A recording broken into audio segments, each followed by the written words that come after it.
cases? Please raise the hand.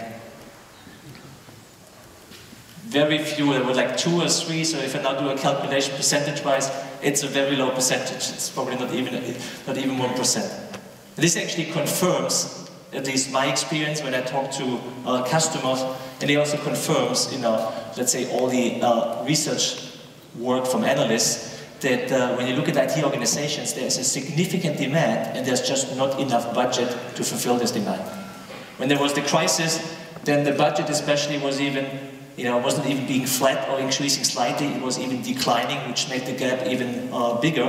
And on the other side, the demand in IT is not declining, okay? Because even when there was the crisis. So the demand in IT keeps increasing, not just due to more requirements on performance and scalability and so on, but also in terms of expectation to a CIO. Because the experience all of us have actually in the private life with Google, with Twitter, with Facebook, actually create also kind of a higher expectation to the performance of an IT of a company. So there's even more pressure on the CIO. So we are convinced that closing this huge gap between the high demand and the limited budget cannot be achieved anymore with doing things the old-fashioned way, by improving a little bit on this side, renegotiating the license agreement with a software supplier, by another 5%, and doing the small things. It will not cut it to close this big gap which exists out there. So one thing which helps closing the gap is technology. So on one side we have still Moore's law, which is helping, to a certain extent, but it's not closing this gap completely. So we are convinced 3 things, need to happen or will help significantly closing this gap. That's what I want to talk about this. First, an increased adoption of open source as a software development model. And I will talk about this in a little bit more detail. Second, we need to have a different business model.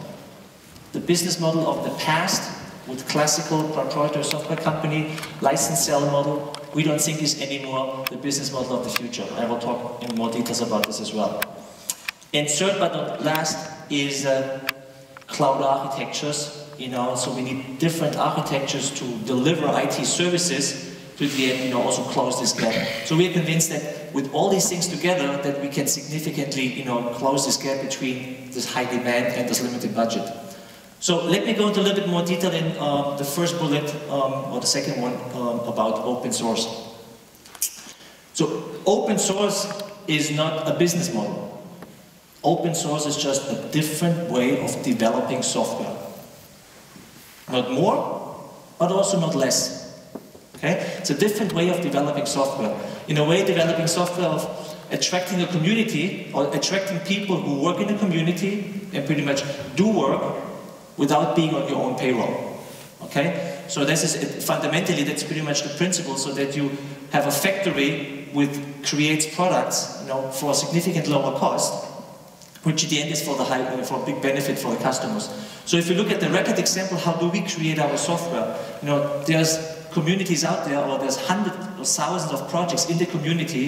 If you stick, for example, with Linux, where we have our Fedora, project, which is the Red Hat sponsored Linux distribution, or we take then certain projects out of the community, bundle this into a distribution, and this one gets tested, already in the community, and at a certain point in time, we freeze it and build an enterprise product out of it. The Linux Foundation estimated that if Fedora would have been developed in a closed source fashion, the development cost would equal $11 billion. We as Red Hat have roughly 1,500 developers, engineers. You can do the math. 1,500 developers on our payroll don't equal 11 billion. Okay? There's a big difference. So there's a huge leverage of the open source software development model, in reducing the cost of developing, at the end software. And now important is because we don't sell a license, we don't sell functionality, we sell added value, because the functionality gets created through a community process. At the end, there's significantly cost savings, for an end customer. Give you 2 customer examples where even specific customers participated in this project, in this way of developing software. JP Morgan Chase had already quite some time ago, a few years ago, a big problem around messaging. So what did they do? They were highly skilled engineers. They developed their own messaging product for their trading platform because speed, low latency, is of essence for them. So you have a bank, they developed software, it was working, but then they said, I'm a bank, I'm not a software company. I don't want to carry the burden of keep maintaining this software and developing it on an ongoing basis. So what did they do? They came to us and said, Red Hat, help me making an open source project out of the software which I created. I donate the code and you help me, creating a community around of it. So that JP Morgan can still be a user of the software, but don't carry the burden of the complete development cost. So we did this in the meantime, like amqp.org, that's a community which is called Advanced Messaging Queuing Protocol, got created, and it became kind of a common standard, for messaging, where, as one example, Deutsche Börse, the trading, company in Germany, for example, builds their new trading platforms exactly on this technology. So it was a customer-driven innovation where then, we helped them make this an open source project, and which now is, widely available and used in different, enterprise fashions. Very nice example. Another one is the NSA from the US, so National Security Agency from North America.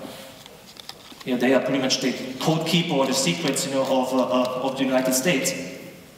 And they wanted to ensure that secure operating systems are also widely available. So they helped and developed pretty much specific security functionality within Linux. So they created something which is called SELinux, and it became now essential functionality within Linux, initiated through a customer. Again, and then donated kind of the code to the community, in which in the meantime, SELinux is within Linux already for at least, I think, at least the last 3, 4, even 5 years. Okay, very interesting example. So, bottom line is that open source as a software development model helps us and others make better software faster at a lower cost. And this is also, again, one reason to close the gap between the high demand and the limiting budget. So next, let me talk about the business model, because it's complex. If you look at a traditional license company, how does a traditional proprietary license company make money? They make money by selling licenses. How do they make more money? By selling more licenses. Okay? So what actually happens, which is a normal thing in the industry, is that they have to resell the licenses to the same customers over and over again. So how do you do this? So they have a release, or they have a version, and then they have maybe some point releases where they cannot charge money. So they know, okay, I have to somehow make my release next version bigger. I have to get requirements from industry, whatever, from the financial services industry, and from the telco industry, and from the whatever travel industry. And they put new features in, and they more or less blow up the version so that they can justify, oh, I have now a new version, and I can charge money for it, and I can force my customers to upgrade. That's just kind of the business model, and there's, I'm sure, many in here who already got forced or did an upgrade of the software where they didn't want to. Okay?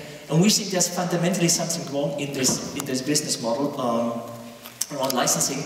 And then especially when you think of what's happening in industry with all the consolidations, where it gets quite complex, where you as a customer often don't even know anymore, what are you buying? What are you paying for? Okay? Because it's really all intermingled, in a complex structure. So we are convinced that a fundamental change in the business model will make a big difference. When you look at the business model of Red Hat or other open source companies, it's about adding value to free functionality. We don't sell functionality. Functionality is for free. So if open source companies think they sell functionality, they will not be successful, because the functionality is for free. So we have to find a model where we add value to the free functionality, where you as a customer are willing to pay money for. So we have a subscription-based model where then we add putting specific added values around the free technology. What's the key difference with this is that, first of all, you don't pay a big license fee, that's one thing. But more important is that we have to prove ourselves on an ongoing basis that we are worth the money you're paying us, because your exit cost is extremely low. There's never an exit cost of zero, but there's an extremely low exit cost because open source software is always based completely on standards. You don't have a financial lock-in from having it on your books because it was capitalized, and you don't have a technology lock-in. So the exit cost is very, very low, and because you have a subscription which ends at a certain term, customers can decide if they want to renew with us or not. Okay? If we want to stay in business, we have to demonstrate that we are worth the money and that we really presented value so that the customer renews. So this fundamental difference in the business model, drives us to really provide value to you as an end customer, and not, trying to leverage a situation where we know you are locked in and I can just increase prices. And of price increases in the industry, in our industry, are very common, and very often they're not justified at all. And companies are doing this just because they can. Okay? We cannot, because the model doesn't allow it. Okay? So the exit cost is extremely low. So this is I think the second very important element to reduce the gap between the high demand and the low budget. Third is everything around cloud, which I will get into a second, talk about more detail about cloud architectures and how we see this there, how we are positioned. But before I go there, I want to a little bit recap and show you how did we as a company do, now in the prior years and currently with more open source software solutions in, our open source based, subscription based business model before we go into the cloud details.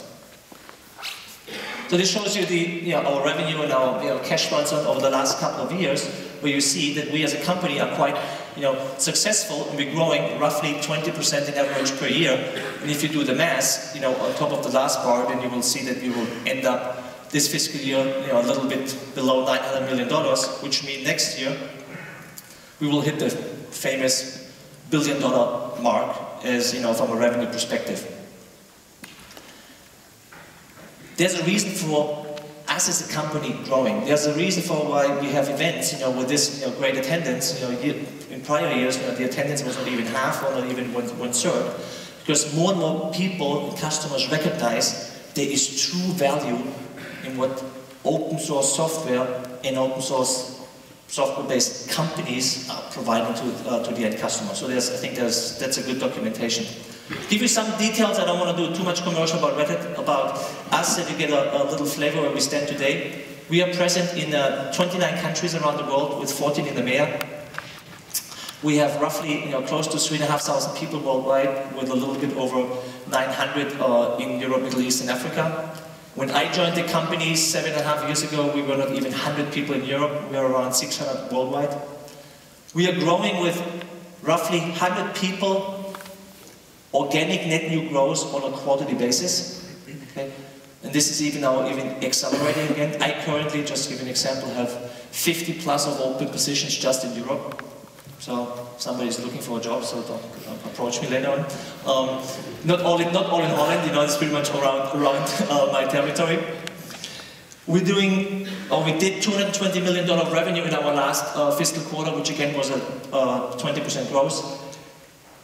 My area represents 25% of the worldwide business.